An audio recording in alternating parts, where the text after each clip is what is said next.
जगच काय आहे? दुःखालय. आणि दुःखालय आहे आणि पुढे काय सांगितलंय? बरं ठीक आहे, दुःखालय आहे पण अशाश्वतम. कसं आहे? शाश्वत नाही ना.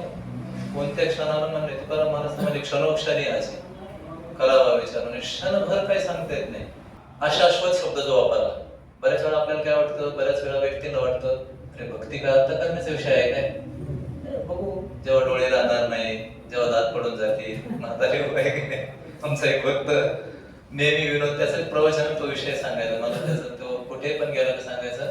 लोक म्हणतात आपण कधी करू भजन पूजन, आता काही तुझी वेळ आहे का? एवढं लोक अभ्यास करायचा, हे करायचं, ते मोटिवेशनल स्पीकर वगैरे सगळंच आपण सर्वजण मायेमध्ये अजून चला पुढे असं नंतर पाहू दुःखाचं. भक्ती वाटत नाही करायला त्याला. तो म्हणायचा म्हातारपणी कसं करणार? म्हातारपणी होणार नाही आणि जगाची शाश्वती नाही. हे भौतिक जगत काय आहे? शाश्वत नाही आहे. अशाश्वत कोणत्याही क्षणी काही होऊ शकतं. आता समजा मी लेक्चर देतोय, असा काही भरोसा नाही. शरीर साथ देत नाही, वाटतं आपल्याला. जेव्हा पण शरीरात राहतो तेव्हा आपल्याला वाटतं आपल्याला खूप साथ आहे. असं नाही, एक तर साथ देतच नाही आणि दिलंच साथ त्याने, राहिलंच काही दिवस, नंतर मग वृद्धपणाच्या गोष्टी येतात. वृद्धपणात तर खूप अवघड गोष्टी सांगितल्या. नाक आणि तोंड नाही का नाही, लाळ टपकते आणि स्वानापरी गती झाली, सर्व गती हाडहाड लोक गती नाही का नाही. तरुण वयात आपलं जे वजन असतं म्हातारपणी काही राहत नाही, सर्व करती हाडहाड. गप्प बसा गप्प बसा गप्प बसा.